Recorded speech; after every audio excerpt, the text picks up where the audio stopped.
listeners, to the Mindful Journey podcast, where we slow down just enough to explore what truly heals us body, mind, soul, and sometimes all. I'm your host, Sana, and today's conversation, listeners, is not just about animals, it's about presence. It's about how illness, even when it spans decades, can become a teacher. And it's about seeing our lovely pets not as problems to fix, but beings to connect with. And listeners, my guest today, he has walked through 35 years of mysterious symptoms before getting a diagnosis and still managed to redefine what wellness really means. A molecular biologist, a veterinarian, a seeker, a guide. And he is now sharing his insights in the upcoming book, Path to Pet Wellness, where he weaves conscious, compassionate communication, the BEAM method, happiness protocols into a soulful, science meets spirit approach.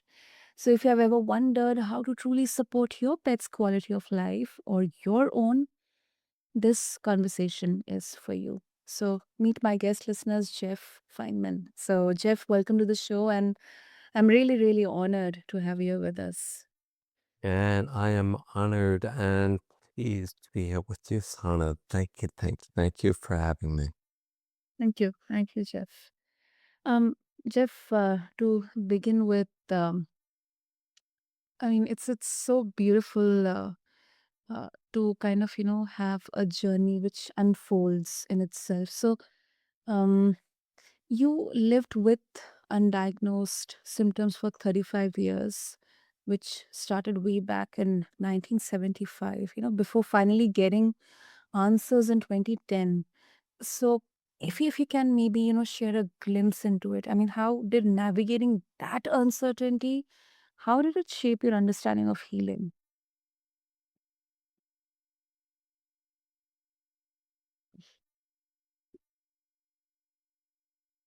I'm going to have to answer your question, Sana, which is a very deep and important one, but I'm going to have to answer it in retrospect, meaning Yeah. that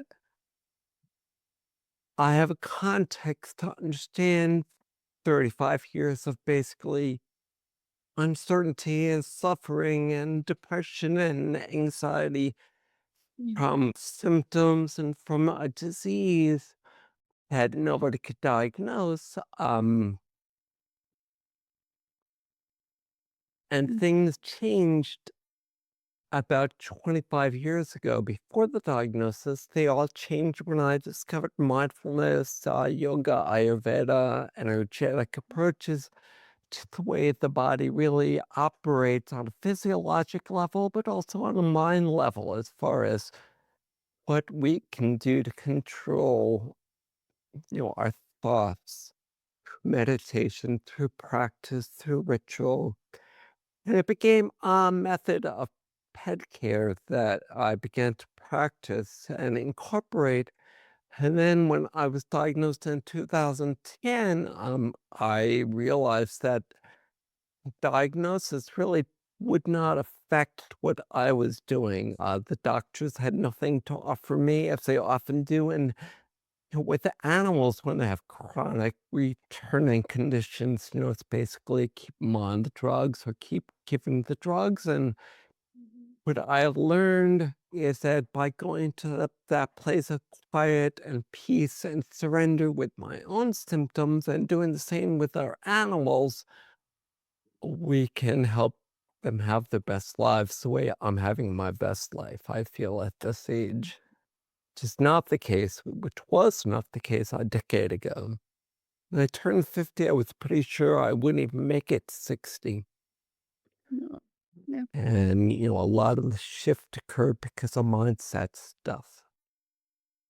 Absolutely, absolutely. I think you highlighted a very important aspect of all of our lives about mindset and how our thoughts, our perspectives, our way of looking at the prevailing problems or setbacks in our lives, it can be so different, whether it's 5 years back, 10 years back, or even a year back. I mean, that's what I think progress is. Like, how have my thought processes and um my reactions or maybe my actions have changed? Have I changed? Like, was I same a year back or have I grown? So that is something really, really listeners can seek inspiration from, Jeff. And of course, I have to bring in this is a spiritual level of love, and talking about the spiritual transition of your beloved dog. I mean, which you mention in your book, Path to Pet Wellness. What did that experience teach you about love, loss, and the invisible threads between us and our animals?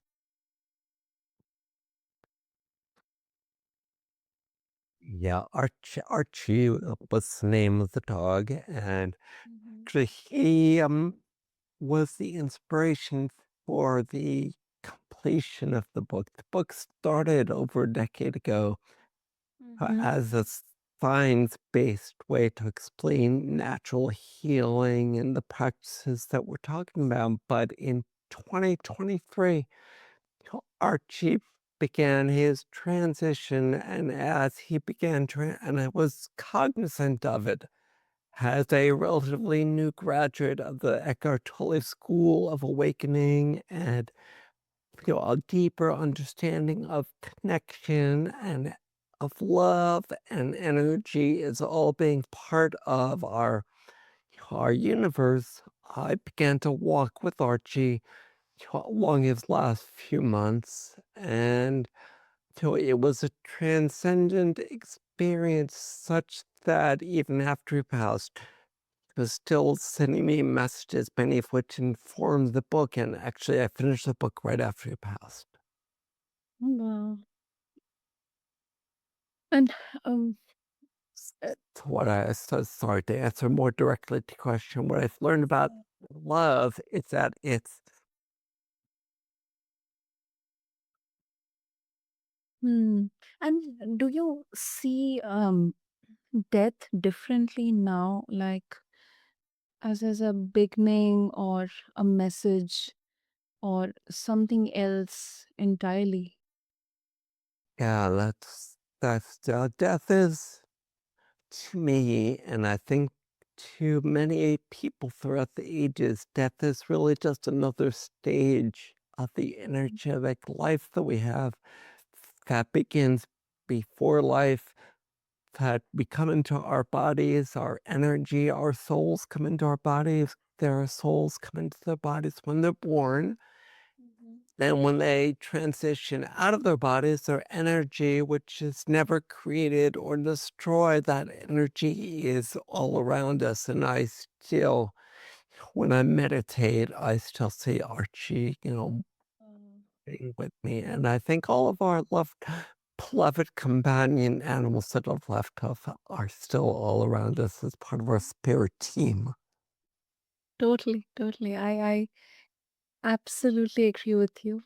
Archie is still there because we all are um, beings of energy, light, and love. So yes, I completely believe in that. And as you mentioned about Eckhart Tolle's teachings, something that, because you come from a background of conventional science. So you have studied about indigenous wisdom, then intuitive interspecies communication. And how did all these teachings they shape your evolution, not just as a healer, but holistically as a human being?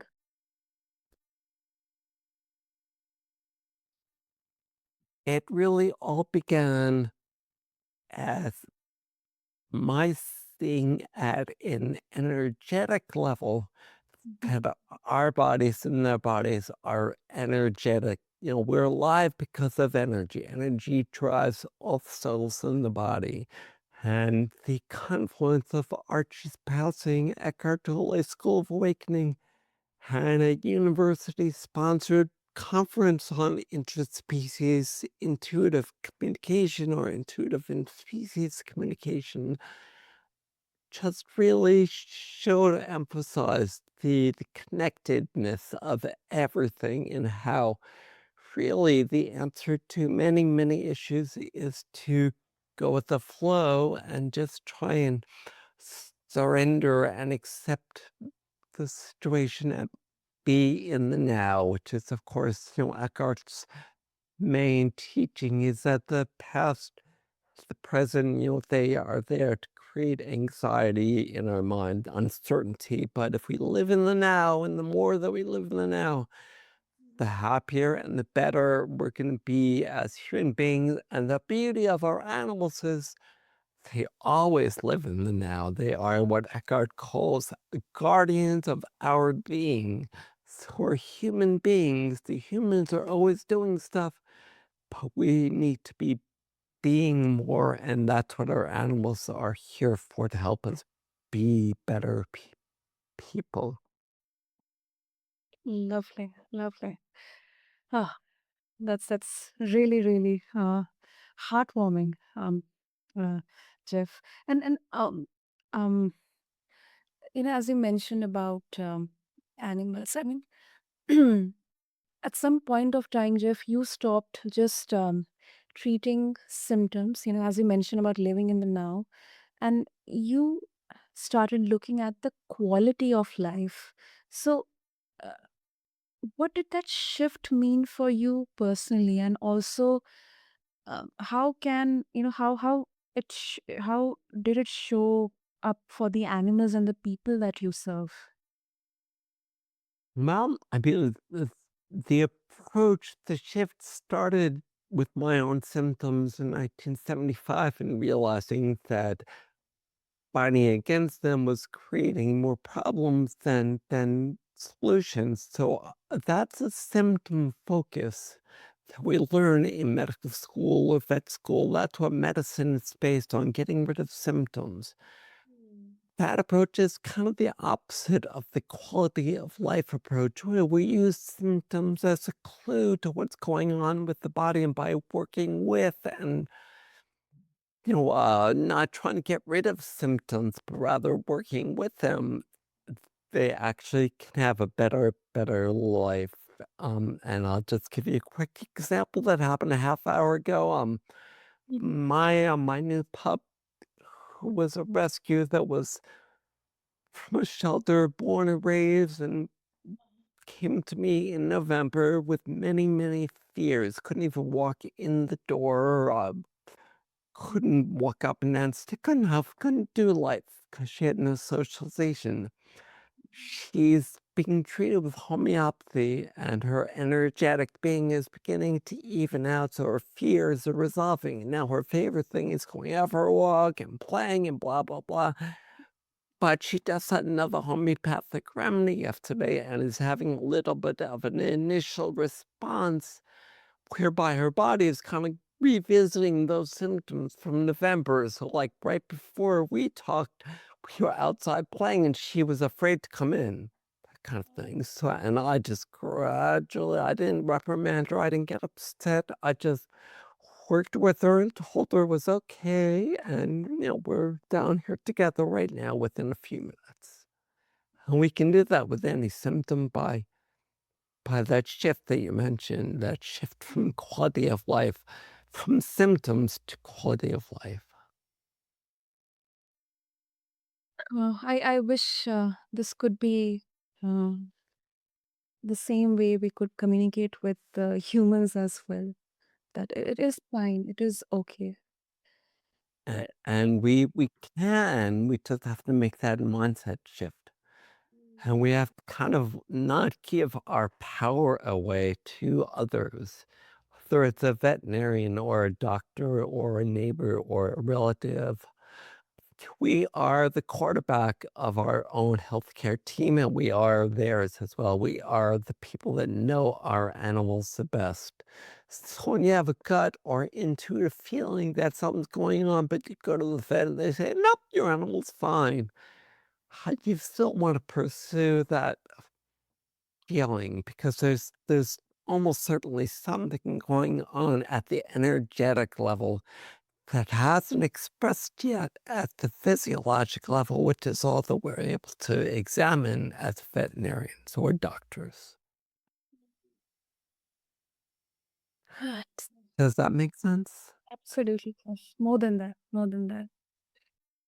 Um, and of course, we do have a time constraint here, but talking about your you have the beam model, behavior, energy, appetite, and mood. It's central to your work. Then happiness protocol. So I'll focus more on the happiness protocol because this is a time when where both people, the pets, they are overstimulated. So what does happiness really look like, Jeff? And how do we know when our pets feel it? Well, we know that they feel it. We know that what we're doing is working based on their beam. So beam is a direct reflection of quality of life. Mm. So when their beam score measured on a 1 to 10 scale, when their beam score is an 8 or above, we know that they are living their best life possible. And we know that it's working when their beam goes up. So when an animal doesn't want to eat, doesn't want to go outside, doesn't want to interact, begins wanting to go on a walk, wanting to walk in the door and play and be a normal dog and eat a bowl of food, a bowl of real food, and we know it's working, whatever we're doing. And happiness protocol is just a way to get them into that energetic balance. Happiness is a way to get our bodies to operate at their optimum. And every night, as an example, I do laughter yoga, which is free online on Zoom. And Sana, we'd love you to come and all the world, but it's all about laughing, singing, dancing, playing like little children, and more pets are getting involved. If they're sickly, they love, dancing around and just being happy because they're in your happy energy field. And we do share those energy fields with all beings in around us. Totally, totally. And then, of course, Jeff, if our listeners they would like to explore more, especially all the animal and pet lovers out there, they would love to explore the beam model, happiness protocol, of course, your book. And if all of them they would like to connect with you, what would be the best way? Oh, the very best way to do both is jump on the book wait list, which is holisticactions.com/waitlist. And what that will do is we'll get connected and you'll be able to download or you'll get right away a 20-page preview of the path, which kind of lays out, the framework that we're talking about. The rest of the book just kind of fills in the details about how you can do this and why it works and all that. But holisticactionswithness.com is by far the best way to connect with me. And if you go there, you'll see that we've got a free 101 course that you can get the basics of this path to pet wellness. That again, I can send you the book waitlist link, but it's just book hyphen waitlist. Wonderful. I'll make sure to have all the links in the show notes for our listeners. And Jeff, this was such a beautiful, warm, I mean, heartwarming conversation because it explored so many levels where science and spirit they don't have to compete, but they complement each other. They can hold hands. And love and happiness is what that, guides our day-to-day life. So thank you so much for showing us this beautiful, way of living, quality of life. And thank you for your gifts that you're sharing with all of us, Jeff. Ah, you're so welcome, Sana. Thank you again for having me and for talking about this stuff because it's really, really, in my mind, the most important thing that we can be focusing on right now is being happier and having better lives for our animals and for us. Totally, totally. And listeners, as we wrap up today's episode, what I felt is whether for us or our animals, wellness, it isn't a destination, it's a relationship. So if this conversation has stirred something in you or gave you a new way to connect with your furry companion, I invite you to stay curious, stay present, and most of all, stay compassionate. Until next time, this is the Mindful Journey, and I'm your host, Sana. Thank you.